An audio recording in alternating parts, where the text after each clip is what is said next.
Voilà, donc nous allons donc expliquer un passage de la paracha de cette semaine, paracha de Vaera, crier et croire. C'est un discours du rabbi qui a été dit donc en 1983. Il est marqué dans le verset Vaera, c'est marqué Dieu dit à Moshe Rabbeinu, Vaera el Avraham, el Yitzhak, el Yaakov. Je me suis révélé à Abraham, à Yitzhak et à Yaakov. Ces mots-là sont la réponse qu'Akadosh Baruch Hu a donnée à l'objection soulevée par Moshe Rabbeinu, qui avait été rapportée à la fin de la paracha précédente, où on avait vu que dans le verset précédent dans Shemot, Moshe Rabbeinu avait été voir le Pharaon pour demander qu'il libère les Bnei Israël, et au lieu de les libérer, il les a encore plus asservis. L'esclavage est devenu beaucoup plus dur. Donc Moshe Rabbeinu est revenu vers Dieu avec cette réclamation. Pourquoi as-tu fait du mal à ce peuple? Lama areota le amazé. Pourquoi as-tu fait du mal? Au lieu de les laisser comme ils étaient dans leurs difficultés, tu as rajouté. Donc cette question qui avait été posée dans la paracha précédente, Dieu y répond en lui disant, je me suis révélé à Abraham, Israël et Jacob. Depuis que je me suis rendu chez Pharaon, donc Moshe Rabbeinu dit, voilà, maintenant le peuple est encore plus mal que ce qu'il était. Ce peuple, et donc que tu n'as pas sauvé ton peuple comme tu l'avais dit, malgré que Dieu lui avait annoncé que, comme s'il l'avait annoncé dans le buisson ardent. Donc c'est donc en réponse à cette question qu'Akadosh Baruch Hu lui a dit au début de cette parashat Vaera, je me suis révélé à Abraham, Yitzhak et Yaakov. Nos Chachamim, Zal, donc nous explique quel dommage que ceci ait disparu et que l'on ne les trouve plus. En fait, qu'est-ce que Dieu voulait dire à Moshe Rabbeinu? J'ai apparu à Abraham, Yitzhak et Yaakov, et dommage que ces personnes n'existent plus et qu'ils ont disparu. Sous-entendu, selon l'expression du Midrash Rabbah, c'est expliqué là-bas que, effectivement, que comme Rachid l'avait cité dans son commentaire, en d'autres termes, Dieu déplore que les patriarches ne soient plus de ce monde, car eux-mêmes ne l'auraient pas remise en cause de cette façon, comme Moshe Rabbeinu l'a fait. Les patriarches ont été confrontés eux aussi à de multiples épreuves, mais ils n'ont jamais remis en cause mes attributs. C'est ce que Dieu dit à Moshe Rabbeinu, n'ont pas mis en cause ma façon d'intervenir dans le monde. D'une part, on voit donc effectivement que chaque idée qui est énoncée par la Torah a pour objet de guider un juif dans son existence quotidienne et dans son service de Dieu. Or, de façon générale, la Torah ne dit pas de mal, pas même d'un animal. On sait très bien, comme l'explique le traité Psachim, qui se base sur le verset de Bereshit, les animaux, en disant les animaux qui allaient venir vers Noir, les animaux qui n'étaient pas purs, pour employer en fait une périphrase, pour ne pas mentionner le mot impur. Donc cela, on voit que la Torah, c'est clair, s'exprime pour chacun d'une manière propre, pour que chacun en fasse autant. Donc comment maintenant parler de manière, si on peut dire, un peu négative à devant Dieu? Alors que son propos, en l'occurrence, n'en est d'aucune façon élogieuse à l'encontre de Moshe Rabbeinu. Il faut en conclure ici qu'il était important de dire ces mots à cause de la leçon que chacun peut tirer sur son propre comportement. En d'autres termes, tout comme il est un principe général selon lequel on emploie des termes durs, y compris à propos d'un animal, uniquement s'il est nécessaire de le faire, et donc en l'occurrence pour une raison que le texte va développer.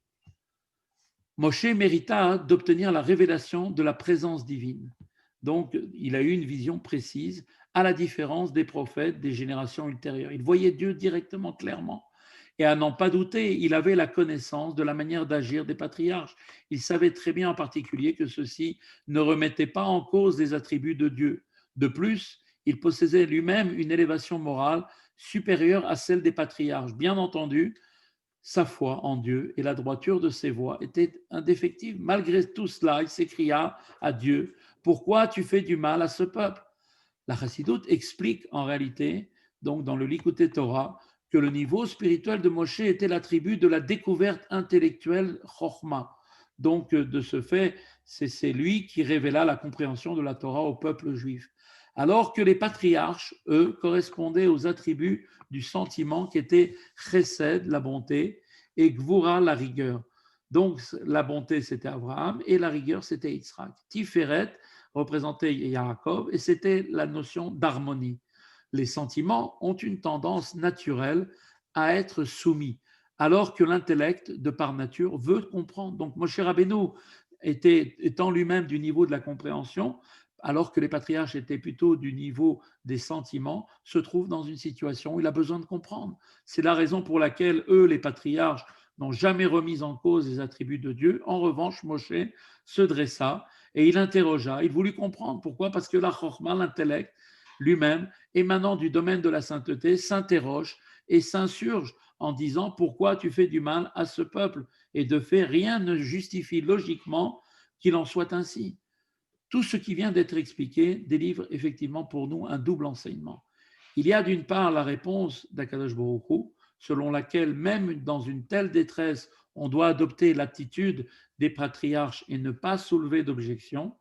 Il y a là une première règle de conduite enseignée par ce passage, car quand on se dirige vers la délivrance, eh bien, qui est elle-même conduite par Akadosh Baruch Hu lui-même, il n'y a pas lieu de se poser de questions, y compris lorsque la situation semble être insupportable. En effet, nos Chachamim Zal nous disent que tout ce que Dieu fait est pour le bien, même si cette chose-là, on ne la comprend pas bien. Et d'autre part, la Torah conserve l'objection qui a été soulevée par Moshe Rabbeinu. Elle en tient compte, elle en fait état.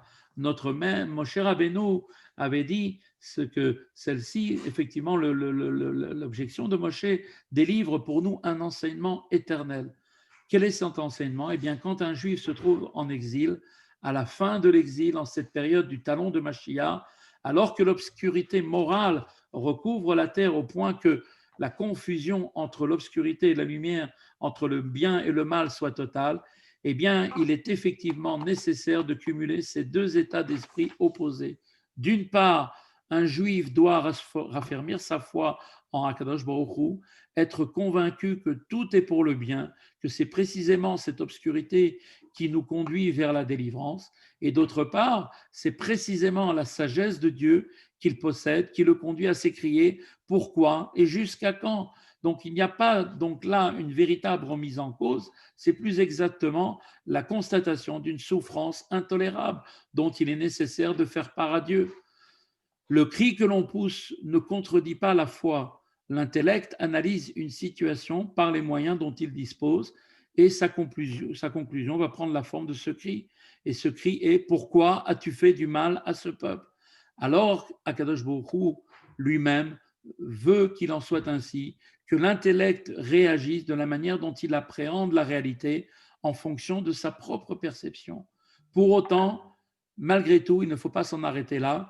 Il faut absolument que le sentiment dominant chez un juif soit celui des patriarches qui n'ont jamais, eux, remis en cause les attributs d'Akadosh Baruch Hu. La foi nous permet qu'il en soit ainsi. Elle permet de poser une question à Dieu sans être troublé dans son attachement à Dieu. Un juif doit donc, voilà l'enseignement qui doit être retiré de cette paracha, c'est qu'un juif doit cumuler ces deux états d'esprit à la fois. D'une part, être animé d'une foi sincère et intègre sans la moindre contestation, et d'autre part, il doit aussi en même temps pousser un cri émanant du plus profond de son âme en disant nous voulons le Mashiach maintenant. Dieu veut, en d'autres termes, qu'un juif formule devant lui l'énoncé de ses besoins et qu'il ne reste pas comme ça muet. Voilà, avec l'aide de Dieu, on va s'écrier devant Dieu et faire qu'Akadosh Baruch Hu nous envoie Mashiach et le troisième Beth Amikdash et qu'on verra, si Dieu veut, la fin de toutes ces épreuves.